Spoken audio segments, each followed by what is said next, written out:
आज मेरी बात का बुरा मत मानना, क्योंकि आज मेरा मन कहता है कि मैं आपसे सच कहूं। भले ही आपको बुरा लगे या भला, क्योंकि 2020 एक साल नहीं है, 2020 एक दशक की शुरुआत है। और यदि इस दशक में आप कुछ बड़ा करना चाहते हैं, कुछ क्रांतिकारी करना चाहते हैं, वो पाना चाहते हैं जो आपने आज तक नहीं पाया, तो आपको वो करना पड़ेगा जो आपने आज तक नहीं किया। और मुझे वो कहना पड़ेगा जिसको कहने में मैं आज तक हिचकिचाता रहा। साथियों, सालों से योजनाबद्ध तरीके से हमारे दिमाग में कुछ धारणाएं ठोक दी गई। यहां तक कि अपने स्कूल के जमाने में मैं भी उन धारणाओं का शिकार हो गया था और अपने आप को औसत मानने लग गया था। मैं नहीं जानता उन धारणाओं को हमारे दिमाग में डालने की योजना किसने बनाई, लेकिन जिसने भी बनाई वो चाहता था कि हर गरीब गरीब बना रहे। वो चाहता था कि दुनिया में लोग बड़े सपने ना देखें। वो चाहता था कि दुनिया में सिर्फ कुछ लोग बड़े बने और बाकी सब औसत बने रहे। आज मैं जो धारणा आपसे कहने जा रहा हूं, हमारे रोम रोम में, नस नस में बस गई है। कुछ समाज ने भरा, कुछ टीचरों ने भरा, कुछ परिवार ने भरा, कुछ यारों ने भरा, और सब ने मिलके हमको औसत बना दिया। जितनी चादर है उतनी पैर फैलाओ, यह धारणा हमको रिस्क लेने से रोकती रही। इस धारणा ने हमको डरा दिया। हर कोई कहता है जितनी चादर है उतना फैलाओ, सोच समझ कर करो। अरे क्या सोचे, यदि चादर के जितना ही पैर फैलाना होता तो ऊपर वाला यहां पे हमको एमआरपी छाप के भेजता। एक भी कमाल नहीं होता दुनिया में। 16 साल की उम्र में ग्रेटा थंबर्ग पर्यावरण का आंदोलन करके दुनिया को हिला सकती है।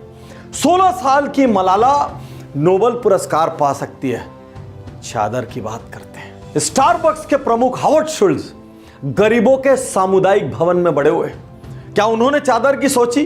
फॉरएवर 21 800 से ज्यादा स्टोरों की श्रृंखला, उसके मालिक डो वैन चैंग एक दिन में 3 काम करते थे। एक बिल्डिंग की चौकीदारी करते थे, एक गैस स्टेशन में अटेंडेंट का काम करते थे, और बचे हुए समय में एक कॉफी हाउस में वेटर का काम करते थे। उन्होंने 800 स्टोर खड़े किए। क्या उन्होंने चादर की सोची? रेबन और ओकली, जिसके हम चश्मे लगाते हैं, उसके फाउंडर लियोनार्डो डेल वेशियो एक गरीब घर में पैदा हुए थे और अनाथ की तरह उन्होंने जिंदगी बसर की। 23 साल की उम्र में पहरी मोल्डिंग की दुकान खोली। क्या उन्होंने चादर की सोची? भारत के ओलंपिक मेडलिस्ट सुशील कुमार एक बस कंडक्टर के घर गरीबी में पैदा हुए थे और उनकी कुश्ती की प्रैक्टिस के लिए बाकी लोगों को करियर की कुर्बानी देनी पड़ी। और खुद रजनीकांत एक बस कंडक्टर थे। क्या बात करते हैं चादर की। हमें यह क्यों नहीं सिखाया गया, बड़े सपने लो, रिस्क लो, आगे बढ़ो, अरे असफल हो क्या फर्क पड़ता है। हमारे दिमाग में असफलता का भय भर दिया गया, इसीलिए चादर चादर चादर नजर आने लग गई। आज यहां मैं आपसे कहना चाहता हूं, अगले 10 साल के लिए सबसे बड़ा सपना देखिए। हर वो व्यक्ति जिसने यहां पे औसत होने का आपको ठप्पा लगाया है, आज के बाद उसको इग्नोर करना स्टार्ट कीजिए, उसकी बात को नजरअंदाज कीजिए। कितनी बार किसी के कहने पे आपने कई काम छोड़ दिया, आपका मन कर रहा था कि मैं वो करूं, उस वक्त कोई आपको हिम्मत देता तो आप शायद कर लेते, लेकिन कुछ लोगों ने आपको डरा दिया, कुछ लोगों ने आपको बहुत सारी बाधाएं बता दी, कुछ लोगों ने बहुत सारे चैलेंजेस बता दिए, कुछ लोगों ने आपको ऐसे ऐसे नाम बता दिए जो वही करते हुए असफल हुए और आप घबरा गए। मैं आज आपसे कहना चाहता हूं, सलाह लेना बंद करो, और सलाह लेना भी है ना तो उनसे लो जिनकी मानसिक औकात हो सलाह देने की, जिन्होंने उपलब्धियां हासिल की हो, जिन्होंने पसीना बहाया हो, जिन्होंने रक्त बहाया हो। ऐसे लोगों से जिन्होंने संघर्ष किए हो, उनसे सलाह लो। औसत आदमी से सलाह लेके अपने बड़े सपनों का मर्डर मत करो। यदि इस दशक में कुछ बड़ा करना है तो यहां ठान लो कि मैं जब भी सुनूंगा किसी अचीवर की सुनूंगा, या उसकी सुनूंगा जिसने जान लगा के ट्राई किया हो। यदि मेरे आसपास ऐसा कोई नहीं होगा, मैं दूर जाके सुनूंगा। यदि तब भी मुझे कोई ना मिले तो मैं ऐसे लोगों को पुस्तकों में पढ़ूंगा।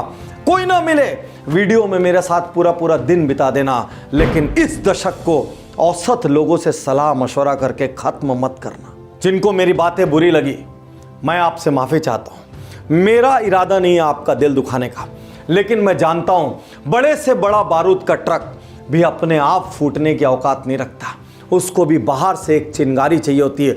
और मैं 2020 में अपने लाखों करोड़ों प्रशंसकों की वो चिंगारी बनना चाहता हूं जिससे उनके भीतर विस्फोट हो जाए और वो इस दशक में ऐसा काम करें कि उनको अपने पैदा होने पर गर्व हो, उनके माँ बाप को उनके पैदा होने पर गर्व हो और उनके शहर और समाज को उनके जैसी हस्ती के अपने बीच में होने पर गर्व हो। आज ये वीडियो देखने के बाद एकांत में चले जाना, एक बार नहीं, 2 बार नहीं, 10 बार सुनना और अपने आप से पूछना मुझसे क्या गलती हो रही है और क्या वाकई में मैं बड़ा बनना चाहता हूं, क्या वाकई में मैं कुछ पाना चाहता हूं, क्या वाकई में मैं भीड़ की तरह मरना चाहता हूं या कुछ खास हासिल करके इस दुनिया से जाना चाहता हूं। मैं आज भगवान से प्रार्थना करता हूं कि मेरे लाखों करोड़ों प्रशंसकों को ऐसी हिम्मत देना कि 2020 उनके जीवन का सबसे बड़ा साल बने और ये दशक उनके जीवन का सबसे बड़ा दशक बने।